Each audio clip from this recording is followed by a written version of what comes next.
R θ igual na posição. Eu vou falar as letras, tá? Vai lá. Arco é igual ao raio vezes o deslocamento, a posição angular. Velocidade linear é igual ao raio velocidade angular, né? A questão do período continua valendo aqui, tá? Então, o que é o período? É o tamanho, é a circunferência 2πr dividido pela velocidade. V. Você pode escrever assim, que foi a forma com que a gente viu lá na parte 1. Ou você pode pegar o V linear e substituir, né? E escrever na forma angular, ômega-r. Então, vai ser 2π-ômega. Também é uma maneira de escrever o período. O período continua sendo o inverso da frequência. E se eu relacionar essas duas equações, eu tenho aqui a velocidade angular relacionada com a frequência em Hertz, né? Aqui em radianos por segundo, aqui em Hertz, né? A aceleração centrípeta, que vocês viram lá, V ao quadrado sobre R, você pode pegar a velocidade linear e escrever ela em termos de R ômega, né? Substituir na expressão, você tem ela escrita nessa forma. Tanto essa quanto essa valem, tá? Aqui foi algo que a gente já tinha falado, né? Sobre a velocidade tangencial, que é R vezes alfa. Aí vem a energia cinética de rotação. Energia cinética de rotação, o que a gente tinha da energia cinética? A energia cinética era meio de mv ao quadrado, né? A velocidade ao quadrado. O corpo está tendo uma velocidade tangencial aqui? Sim, continua. O que nós vamos fazer? Nós vamos pegar, então, e escrever essa velocidade tangencial em velocidade angular, porque a gente já sabe como é que faz, né? Não é essa relação? Então, eu vou só substituir nela. Esse é um ponto que a gente tem que fazer. O outro ponto é o seguinte, esse corpo, ele é extenso, não é mais uma partícula igual a gente viu antes. Então, eu vou pegar pedacinhos pequenos deste corpo, bem pequenininho, vou chamar de dn, e vou calcular o raio, por exemplo, a distância que ele está do meu eixo de rotação, a distância r que ele está do eixo de rotação. Esse pedacinho vai descrever essa órbita circular. Mas um outro pedacinho que está aqui, por exemplo, aqui, está descrevendo uma outra órbita circular. Esse daqui, que está aqui, está descrevendo uma outra órbita circular.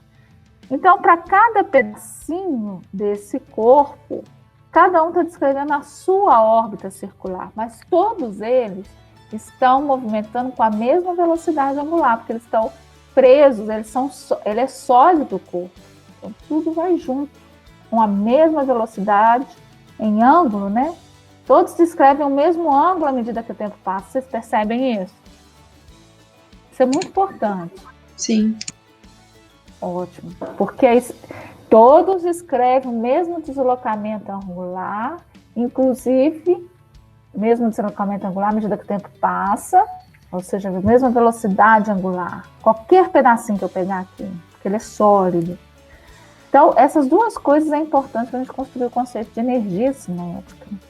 Então, o que vai ser energia cinética? Vai ser cada pedacinho que você pegou e selecionou aqui, você vai calcular a energia cinética para ele e vai somar todo mundo. É isso que é o corpo, não é a soma de todas as partes? Então, o primeiro pedacinho, por exemplo, vai ser o primeiro pedacinho que tem a massa em M1, multiplicado pela velocidade tangencial que ele vai ter ali escrevendo aquela órbita. Depois, o segundo pedacinho, o terceiro, todos os pedacinhos. Então, você vai somar todos os pedacinhos. De ir até infinitos pedacinhos. Então, eu tenho aqui vou escrever isso na forma sintética, né? E eu sei que cada pedacinho tem a mesma velocidade angular, tá vendo? O ômega é o mesmo. Mas os raios da circunferência de cada pedacinho, que descreve a sua trajetória circular, é diferente. Então, eu venho aqui, no VI e substituo. Vai ficar assim. Então, o ômega, eu posso até colocar ele fora de um parêntese, por exemplo, e o meio também, para me facilitar, para me enxergar o que é que muda. Então, o somatório em I de MI/RI ao quadrado. O ômega ao quadrado ficou lá. Isso que está em parêntese, para não ficar escrevendo toda vez esse tanto de coisa, Eu vou chamar de algo novo aqui. Vou chamar de momento de inércia e vou dar a ele a letra I. Aí fica K é igual a meio do meu I ômega quadrado. Se você compara essa expressão para a parte que eu só substituir, qual é a diferença dessa aqui, que você já sabe, meio de mv ao quadrado, para essa? A única diferença que apareceu é porque você colocou que a velocidade linear é o raio vezes a velocidade angular. E aí, essa expressão virou uma expressão mais limpa, mais fácil de lidar com ela, para a energia cinética desse corpo rígido, extenso, que está rodando em torno de um eixo. Então, ficou meio de I ômega quadrado. É bem parecida com essa. Aqui tem um meio aqui também. Aqui é a velocidade linear, aqui é a velocidade angular. Ela está elevada ao quadrado nos dois casos. E aqui você tem a massa do corpo, aqui você tem o momento de inércia. Então, o momento de inércia é o análogo da massa para a energia cinética, né, que a gente viu lá atrás, na parte 1.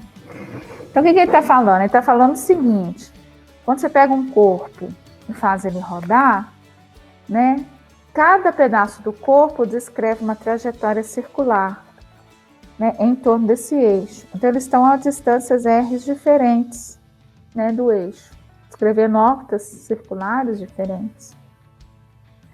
Então, o momento de inércia vai falar como é que essa massa do corpo está distribuída em torno do eixo. E isso depende muito do eixo. Observa bem, se você tem aqui esse eixo, você tem uma quantidade de massa igual distribuída. Agora, se você muda o eixo, e pega esse eixo passando por esse meio, vocês percebem que agora você tem uma outra quantidade de massa distribuída em torno do eixo? Se você pega ele por aqui, é a mesma coisa. Então, isso significa dizer o quê? Para mim é muito fácil rodar o corpo assim, percebe? Mas para mim é mais difícil rodar ele assim. É o mesmo corpo, só eu mudei como que ele está sendo rodado, a partir de qual eixo. E isso muda a quantidade de energia que eu tenho até que dar. Para mim é mais difícil assim, eu gasto mais energia. Para mim é mais fácil assim. Percebe? Porque quando o eixo passa por aqui, eu tenho mais massa distribuída do lado de cá. É mais difícil para mim rodar. A massa sendo maior, o momento de inércia é maior, o I é maior, a energia cinética também é maior, percebe? Então isso explica porque tem hora que é muito difícil a gente rodar um corpo num eixo de uma maneira ou rodar de outra. É o mesmo corpo. Então, esses conceitos vêm a partir disso. Então, um conceito novo para nós aí é o momento de inércia aí, tá? Aí, os momentos de inércia, aqui eu falei para vocês assim, pega um pedacinho da massa MI, mas o correto seria que eu falasse assim, pega um elemento de massa DM, tá? E você vai integrar toda a massa total. É isso que eu tinha que fazer aqui para energia cinética. Mas é o mesmo processo para calcular o momento de inércia. O momento de inércia ou pega todas as massinhas, né, e veja as distâncias que elas estão do centro do eixo de rotação, pega essa distância, leva ao quadrado e multiplica pela massa. Mas como isso aqui não é um conjunto de partículas, é um corpo extenso, eu tenho que pegar elementos de massa dm. Ele é contínuo, esse corpo. Eu não pego pedaços separados. Então, eu preciso de usar a integral, porque a integral vai somar continuamente ao longo de todo esse corpo, né? Então, é assim que a gente usa, na verdade. Pode calcular o momento de inércia a partir de assim ou assim. Para alguns corpos, como os que estão aqui nessa tabela, já foram calculados momentos de inércia, estão aqui, né? E pode ser obtido usando a integral de r ao quadrado dm. Esse dm aqui sai fora e a partir da densidade do corpo. Densidade, a quantidade de massa sobre o volume, se for a densidade volumétrica, aí você consegue pôr na integral. Mesmo processo usado para calcular centro de massa.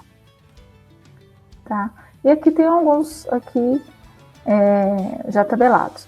Percebam, por exemplo, aqui, esses dois casos, né? esse aqui com esse, na verdade, que são idênticos, tá vendo? O objeto é o mesmo. Só mudou o eixo de rotação, esse passando por aqui, esse passando por esse. Então, percebam que por aqui o momento de inércia, ele é menor.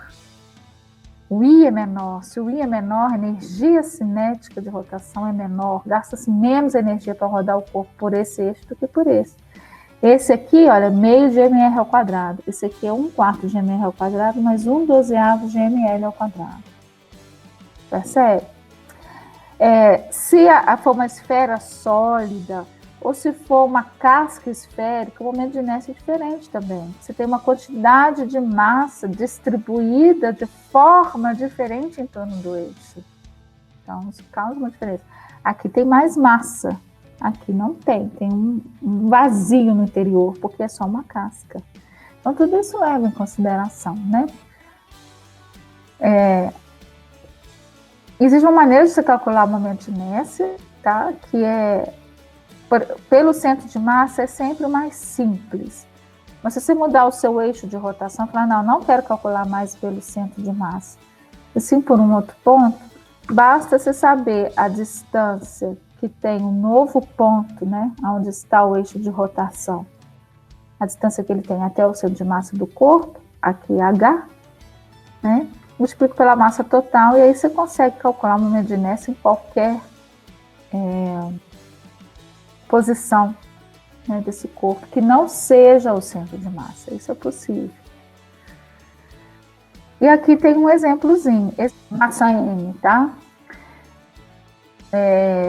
Conectados por um fio de comprimento L de massa desprezível. Então, por que eu fiz essa conexão assim, de um fio desprezível? É exatamente para mostrar para vocês como é que a gente calcula o momento de inércia para duas partículas, tá? Um sistema de partículas. E sim, você pode escolher realmente um fiozinho que seja muito fino, que a massa seja muito pequena. Em relação à massa dos dois objetos, o resultado vai ser coerente, você pode considerar que a massa é desprezível.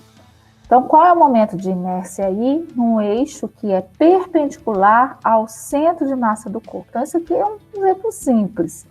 Você tem dois corpos de mesma massa, o centro de massa está muito bem definido, é exatamente a metade da distância entre eles, né? Se ele tem um comprimento L, o centro de massa está aqui, então a gente sabe que em relação ao centro de massa, ou ainda em relação ao eixo de rotação que passa pelo centro de massa, a distância de cada uma das massas até o eixo de rotação é a metade do comprimento, né? Essa é a letra A para calcular o momento de inércia, sim. E a letra B? Eu vou mudar o eixo de rotação, eu vou pôr ele aqui. E eu quero que você calcule para mim agora como que fica o momento de inércia. Então, se o momento de inércia varia e vai variar entre esses dois resultados, consequentemente a energia cinética também vai variar. Então, por isso nós estamos calculando o momento de inércia aqui, tá? O segundo passo seria determinar a energia cinética de rotação para esse caso e para esse. Então, eu vou escrever aqui, né? Então, você tem um primeiro, um segundo, essa é a letra A. Eles têm massa M. O eixo de rotação passa aqui. Tem a sua velocidade angular aqui. E esse aqui é o centro de massa. Então, o que é o momento de inércia? Somatório, né? Vou tirar o de M e RI, então vai ser a massa do primeiro,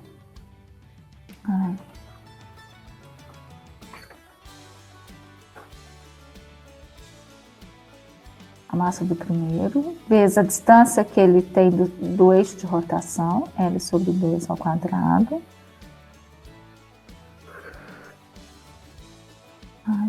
Voltou de novo para... Isso, ligou. Isso que eu estou tendo dificuldade para escrever.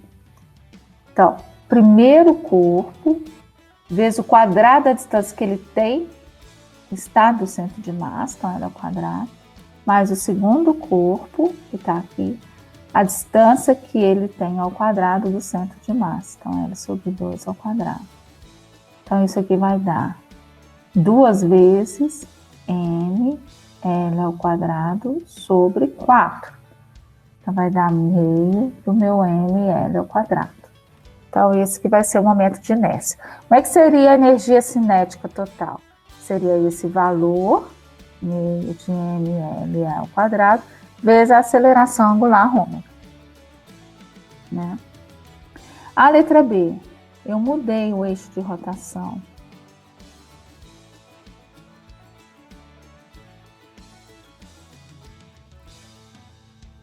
Errei. Mudei o eixo de rotação, coloquei ele aqui, ó. Não está no centro de massa. Como é que eu calculo o momento de inércia? Então, vamos lá. Normalmente a gente coloca o centro de coordenadas, tá? Em cima do eixo de rotação. Professora, Então, assim, oi. A energia cinética não seria 1/4 de ml ao quadrado? Sim. É que você botou meio, eu acho. É porque eu esqueci de multiplicar com o meio da expressão da energia. Você está certa. Okay. É isso mesmo.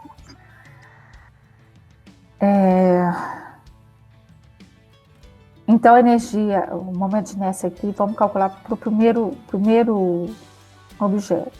Então, vai ser a massa dele, vezes o quadrado da distância que ele está localizado em relação ao eixo de rotação. Ele está em cima do eixo de rotação. Então, a distância dele é 0. E o outro corpo, massa M, multiplicado pelo quadrado da distância que ele tem do eixo de rotação. Então, ele está uma distância L. Então, você vai ter L ao quadrado. Isso vai ser ml ao quadrado. Acabou. Então, você vê que aqui o momento de inércia é menor, gasta-se menos energia movimentando ele pelo centro de massa do que se eu tivesse que movimentar ele por aqui ou até por aqui. Porque o resultado vai dar o mesmo, né? Se for por aqui, o eixo, ou se for por lá. Percebe? Então, vai ficar a metade, né? A metade da energia. Você vai gastar metade da energia fazendo por aqui do que fazendo assim. Bom, essa letra B eu vou calcular também usando o teorema dos eixos paralelos. Só para vocês verem nesse exemplo como é que isso funciona. O teorema dos eixos paralelos, eu tinha que calcular o quê? Calcula a energia no momento de inércia pelo centro de massa. Então, eu já tinha calculado na letra A, ml ao quadrado, mais a massa do sistema. Então, a massa do sistema aqui vai ser 2m, que são 2 partículas, né? Vezes... aqui está o centro de massa, tá, gente? Então, vezes... Isso aqui é o H, é a distância do centro de massa com o eixo de rotação. Então, como são 2 partículas, vão ser 2m. E o H vai ser L ao quadrado sobre 2. Então, o que eu estou fazendo? Repetindo, eu estou recalculando esse problema usando o teorema dos eixos paralelos.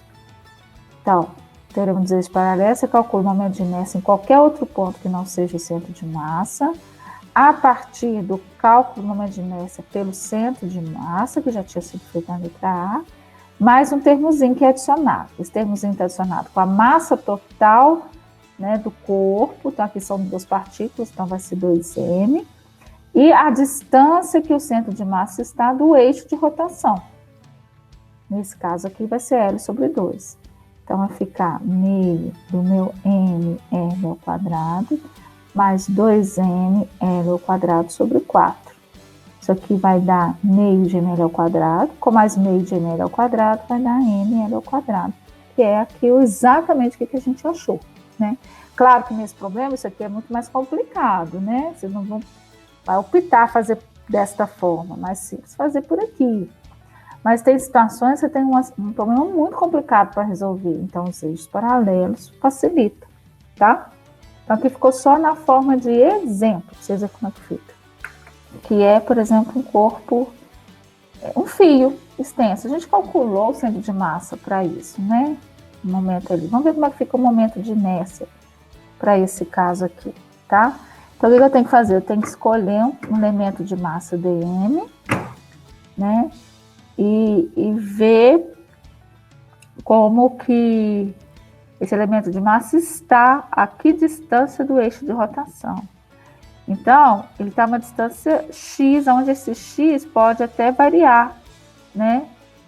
Porque esse elemento de massa aqui, ele está em vários pedacinhos. Se for o elemento de massa que estiver aqui, ele vai estar a uma distância, se for ali, esse x varia. Nós vamos considerar que seja uniforme, o corpo seja uniforme, a barra seja uniforme, significa que a densidade dela é constante.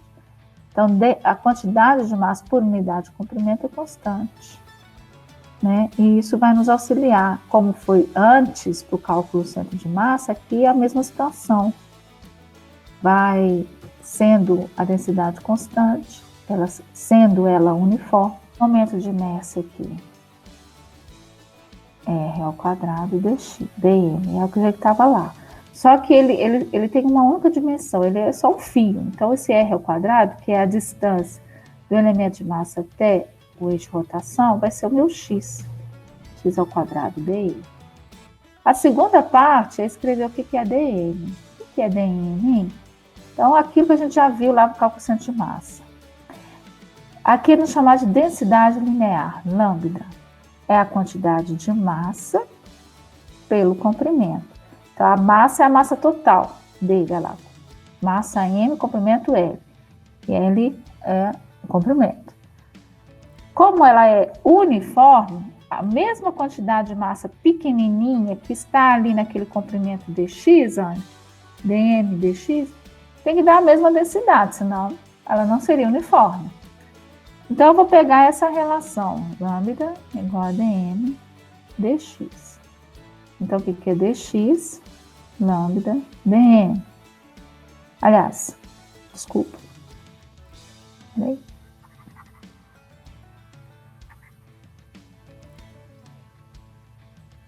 O que é? dm é lambda dx. Então, vou lá na integral, substituo. X ao quadrado, o que é dm? Lambda dx. Agora a integral ficou simples, tá vendo? Essa é a integral de 0 a L, se você quiser. Vou fazer assim. Então, lambda é uniforme, não depende da posição. Põe para fora da integral, vai ficar uma integral de x ao quadrado dx. Eu posso fazer uma integral duas vezes, né, de 0 a L sobre 2. É uma possibilidade. Então, 2 lambda, a integral vai ficar x ao cubo sobre 3, né, de 0 a L sobre 2. Então, vai dar 2 lambda L sobre 2 ao cubo.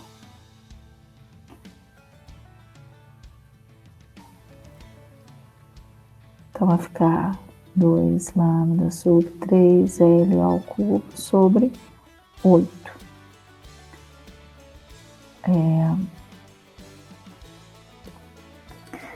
Podemos escrever lambda de novo, o que ele é? Então, vai ficar 2 terços de M sobre L, L ao cubo sobre 8. Geralmente, a gente escreve uma medida em termos da massa e o comprimento, tá, gente? Por isso que pode fazer a substituição. Então, aqui vai dar 1/12 de M, L ao quadrado. Esse momento linear de uma barra, tá? Essa distância aqui é muito pequena em relação ao comprimento total. Então, ela não vai, nos cálculos, não vai fazer muito efeito. Então, vai contribuir muito pouco numericamente. Então, eu posso aproximar isso aqui como se fosse um problema em uma dimensão, onde apenas o comprimento, para mim, é o suficiente. Por isso que ficou uma integral em dx.